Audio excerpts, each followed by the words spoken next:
What is going on, ladies and gentlemen? And my apologies, I have not been posting any videos lately. I have been going through a little bit of a cold, but to much further ado, we are going to be talking about a game that I instantly fell in love with, and hence the reason why this series as a whole is one of the most endearing franchises of all time that is very close to my heart of nostalgia gaming in general.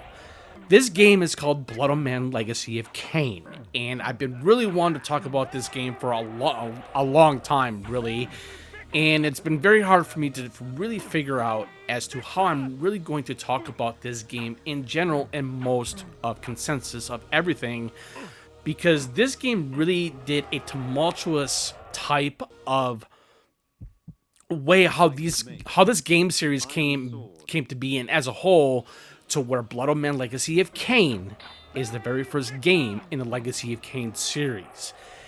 And so I really think that this game really does one of the most interesting things I have ever seen in video game history. This game came out in 1996. It came out on the PC, and it also came out on the PlayStation 1.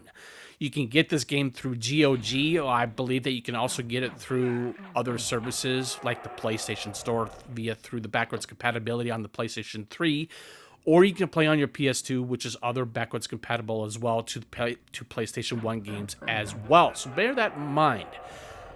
But we are talking about Blood Man here, and what I love about this game mostly, it tells a deep telling dark story known as a nobleman named Kain.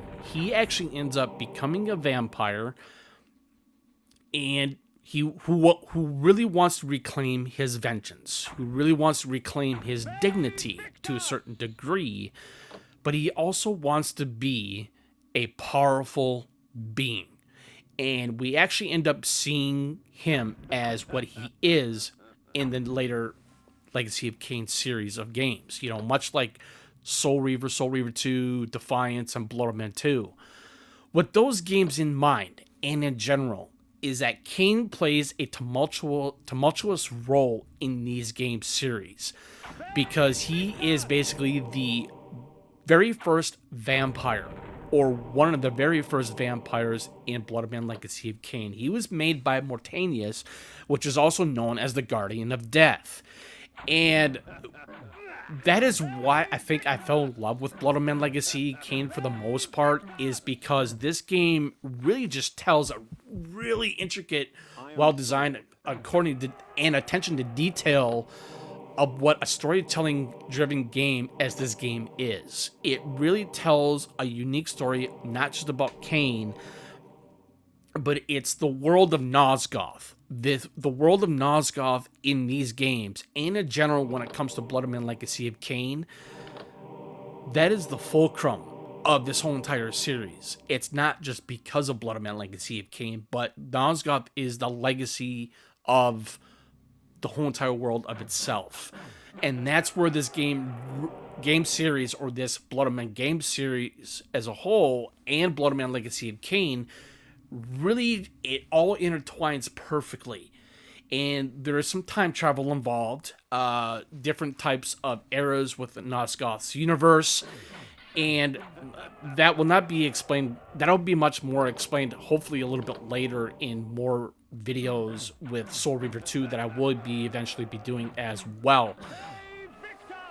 But Blood Man Legacy of Kain represents a gameplay style to that similar that of, I would say, maybe, I really can't remember what kind of a game it was, but it's pretty similar to some games that have like a top-down, somewhat isometric style camera system.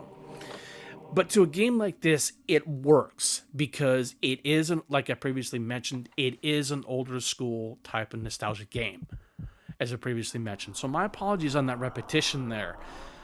But with Kain, I want to go back to Kain because, like I said, you know, Kain is one of the most important roles in, especially in this game in general, because the whole entire world of Nosgoth, and with Kain, and how Kain basically revolves around the world of Nosgoth and the pillars of Nosgoth. The pillars of Nosgoth are basically our epitomes of 9 pillars, representing of each type of representing a different type of, like Mortanius, the guardian of death, or like Mobius, the time streamer, the pillar of time. Each type of representation of any kind of, I would say, representation of each type of guardian.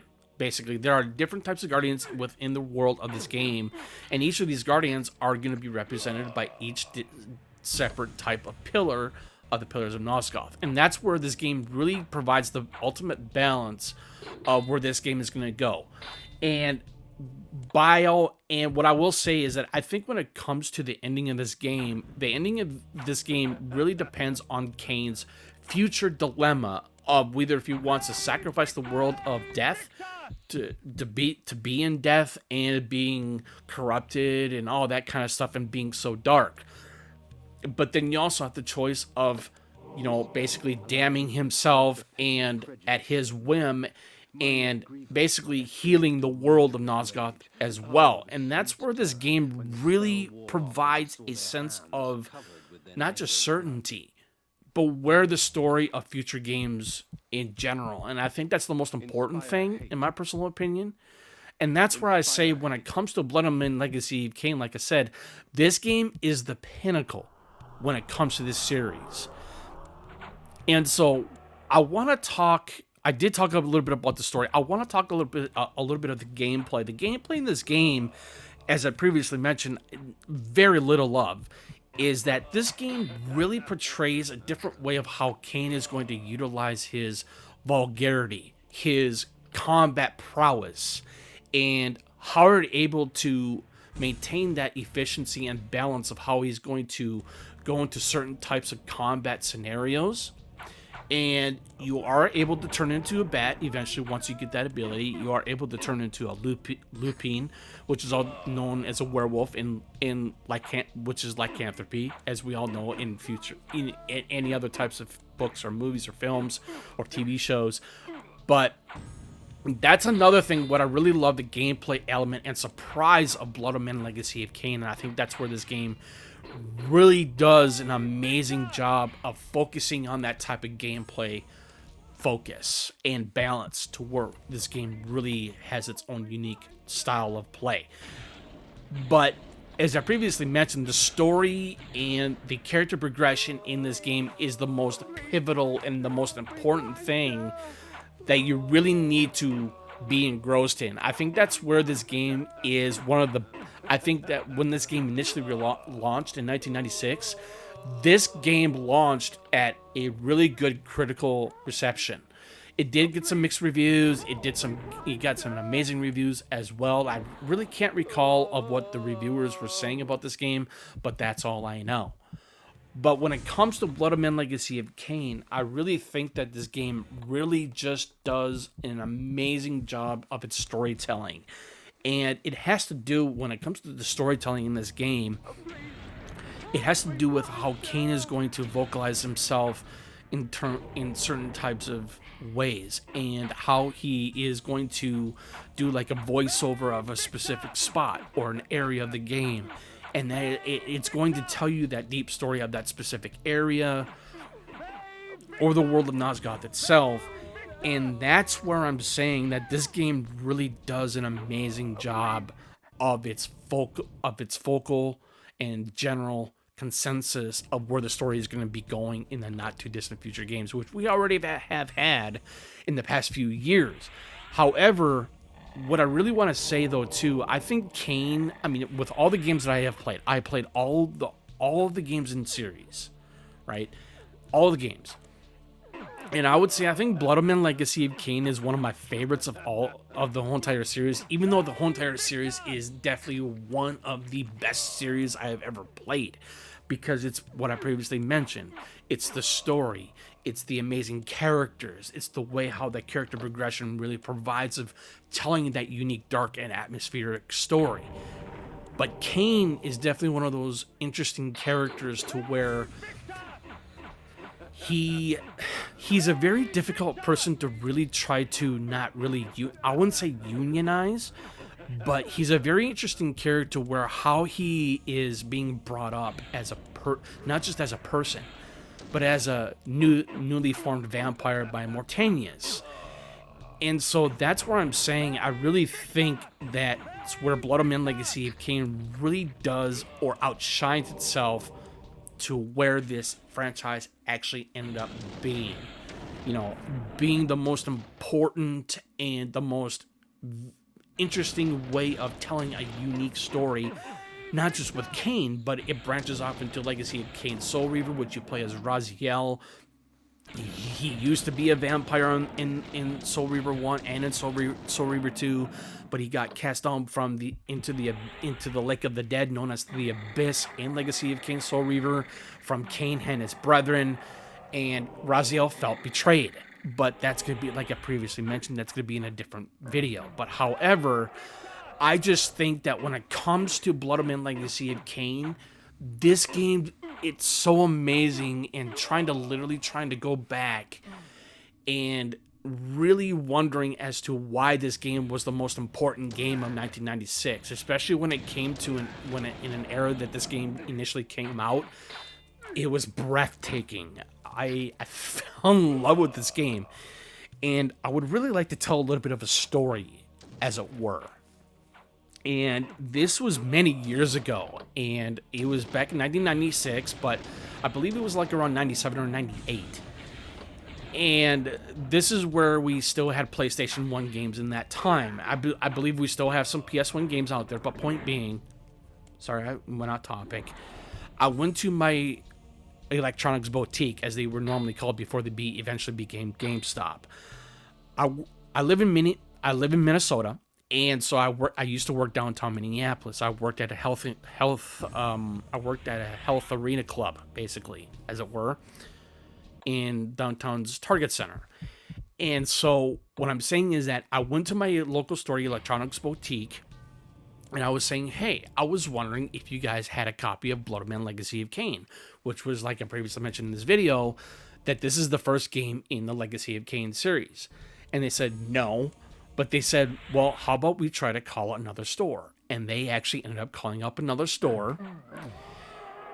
And they actually were able to find a copy. Okay? And I'm like, all right. Well, and then they said, well, we got to wait for... But they said apparently there was another person that actually ended up having that copy on reserve, because apparently they wanted to play the game as well, much as like I did, right? And so what happened was, apparently the next day when I walked in again, and they said, hey, they knew me by name. And so basically they said, hey, you know what? The guy that you were, when you told us if you can call another EB or whatever it was called at that time, as I previously mentioned, they said the guy that put this game on pre-order, or what, not pre-order, but on reserve, they said that he never called in, he never came and picked it up. I'm like, oh, really? And so it was and basically what I'm saying is that on the day that I went in, that's when they told me all this. And they actually, and then the next day they were saying, well, how about we try to get this game here within a day. And lo and behold, the next day when I went in again, the game was actually in the store. I picked it up, and this is when I was getting off work the next day as well. And so I finally got the game in my hands. I put it in my PlayStation 2, or I think I did put it in my PS2. And that's where this whole entire game scenario for me, or as a gamer as I am, this game really changed my gaming repertoire, because I normally don't play these types of games really in general. And that's where I'm saying this is why I fell in love with this series, is because I've always wanted to play this game. And like I previously mentioned before, I had never played these types of games before, really. I never have. And that's where I'm saying that's where, like I said, I was so excited. I finally got it into my PlayStation when I got home. And I'm going to tell you right now, I played this game totally non-stop. I played this game for hours before I had to go to bed that night. And so what I will say, what I'm trying to get to is that I'm giving my experience of why I think this game was one of the most interesting, one of the most breathtaking games I've ever played when it comes to its natural storytelling abyss, I guess. You know, the abyss of this game is one of the greatest things, I think, to where I'm trying to really understand where I'm trying to say it when it comes to the abyss. I'm sorry. I guess I'm trying to make it like a term word for myself to understand, but it's not working. So point being is that this game really changed my way of thinking, because there are some puzzle solving in this game, and normally I don't always like puzzle solving games, but this game was so simplistic enough for me to understand, and finally realizing that now I know why this whole entire game series, as I previously mentioned, not the most important series as a whole. You know, from Blood Omen Legacy of Kain to Soul Reaver 2, Blood Omen 2, and then Legacy of Kain Defiance. But even more so, it was about it was the story. It was the character progression. It was I wouldn't say the epiphany, but it was the epitome of this game itself, and where it was going to go, and how far this game was going to branch into future spin-offs or possibly sequels. And then when I finally heard that they were coming out with another Legacy of Kain game, known as Soul Reaver 1, I was ecstatic. I was so excited, and I couldn't believe it. I'm like, yes, I can't wait to play this game. I'm kind of wondering where Soul Reaver 1 is going to go. But that's my story. But anyways, to much further ado, thank you for tuning in. Greatly appreciated. Any comments or questions, please feel free to put them in the comment section below. And you guys have a really good upcoming weekend, and I'll chat with you guys later in the next video. But if you like this type of content, please leave a like and comment and subscribe and hit that notification bell. Like I said, you guys have a good one. Peace.